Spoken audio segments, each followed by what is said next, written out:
Lord. ఈ దినము కొరకు సిద్ధపరచబడిన దేవుని వాక్యం చదువుకుందాం. శ్రద్ధగా ఆలకించగలరని మనవి.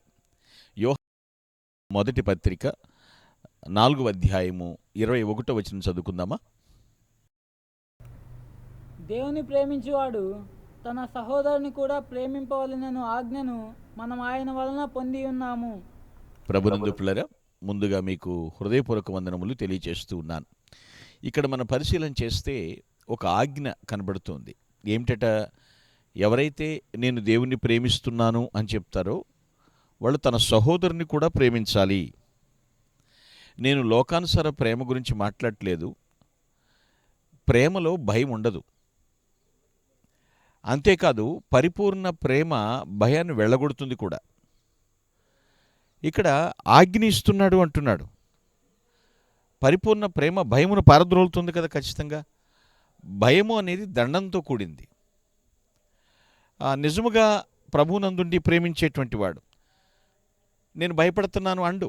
భయపడేవాడు పరిపూర్ణ ప్రేమ యందు అతుకుబడిన వాడు కాడు, సంపూర్ణుడు కాడు ప్రేమ విషయంలో.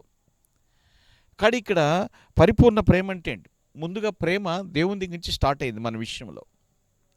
ఆయనే మొదట మనల్ని ప్రేమించాను, తిరిగి మనం ప్రేమిస్తున్నాం ఆయన, అంతే. కానీ చాలామంది అంటూ ఉంటారు ఐ లవ్ గాడ్ అని చెప్తుంటారు.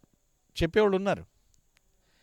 నేను దేవుని ప్రేమిస్తున్నానని చెప్పేటువంటి వారు తన సహోదరులను ప్రేమిస్తున్నారా? అలా ప్రేమించకపోతే ఐదు క్రైస్తవ్యమే కాదు. నేను దేవుని వాక్యాన్ని బట్టి మాట్లాడుతున్నాను పిల్లలు. తన సహోదరుని ప్రేమించలేని వాడు నేను దేవుని ప్రేమిస్తున్నానని చెప్తే ఎలా నమ్మగలుగుతాం?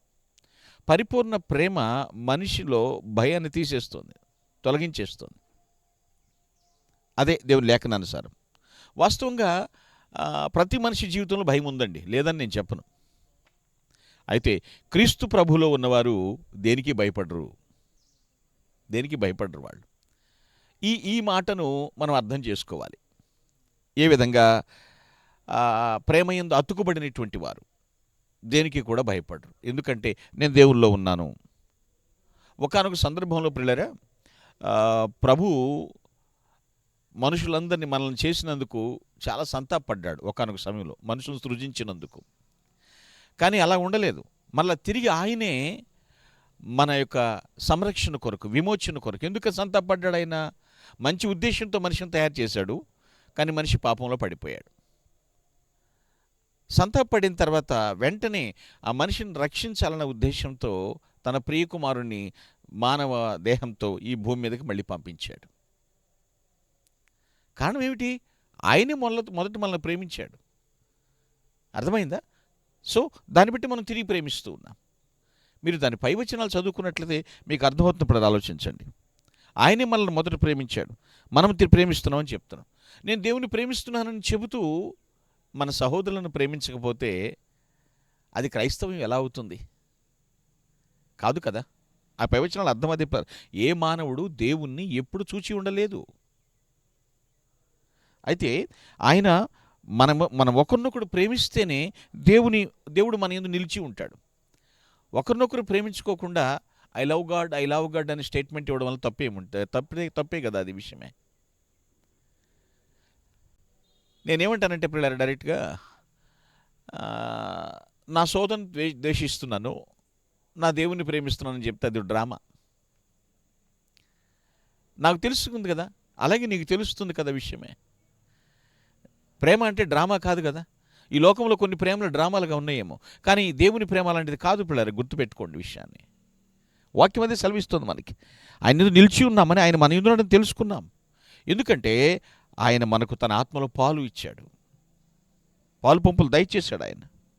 మనం ఎంత భక్తిగా ఉన్నా రక్షణ అనుభవాన్ని కలిగి ఉన్నటువంటి సోదరులను కానీ ప్రేమించకపోతే మనం నిజ క్రైస్తవులం కాలేము కూడా. అదే అంటున్నాడు. ఆజ్ఞను పొంది ఉన్నాము. ఆజ్ఞ అంటే ఏంటి? మ్యాండేటరీ, ఖచ్చితంగా పాటించాలి. దేవుని ప్రేమిస్తున్నాను చెప్పుకుంటే ఎట్లా? సోదరుని కూడా ప్రేమించాలి. ఆలోచించండి. సహోదరులను కానీ ప్రేమించకపోతే అది క్రైస్తవ్యమే కాదు, నిజ క్రైస్తవ్యం కాదు. దేవుడు మన ఆరాధన ఎలా అంగీకరిస్తాడు? ఆయన మనకు ఒక హెచ్చరిక చేస్తున్నాడు. ఎస్, నేను ఆయన ఎంత ప్రేమిస్తున్నాను, దేవాదేవుని ఎంత ప్రేమిస్తున్నానో నా సోదరులను కూడా ప్రేమిస్తున్నానా? చెక్ చేసుకోవాలి ఒకసారి. లేకపోతే ఆ ప్రేమ డ్రామాగా మిగిలిపోతుంది. అలా కాకూడదు. దేవుని ప్రేమ ఎప్పటికి కూడా భయాన్ని తీసేస్తుంది. ఏమని ధైర్యం ఇస్తుందో తెలుసా? నేను దేవునిలో ఉన్నాను, దేవుడు నాలో ఉన్నాడు. ఆ ధైర్యం గొప్ప అనుభూతినిస్తుంది. అటు నిజమైన ప్రేమతో నిబ్బరముగా దేవుణ్ణి ఆరాధించుదుముగాక. Amen. Please all close your eyes. I will pray for you. ప్రేమ కలిగిన తండ్రి, నీ కొందనాలు నాయన. పరిపూర్ణ ప్రేమలో భయం ఉండదు అని చెప్పారు. ఈరోజు నేను దేవుని ప్రేమిస్తున్నానని సోదరులను ఎంతమంది ద్వేషిస్తున్నారు, అటువంటి వారిని సరిచేయమని మనవి చేస్తున్నాను. నిజ క్రైస్తవ్యం అంటే నువ్వు లోకాన్ని ఎలా ప్రేమించావు, నశించిపోతున్న వారి గురించి ఎలా పరితపించిపోయావు తండ్రి. అలా పరితపిస్తూ రక్షణానుభవం కలిగినటువంటి సోదరులను ప్రేమించే సుగుణం దయచేయమని ప్రభుని క్రీస్తు పేరిట ప్రార్థించి స్తుతిస్తున్నాను పరమ తండ్రి. Amen. Glory to God. Thank you. Thank you అనడాల్. May God bless you.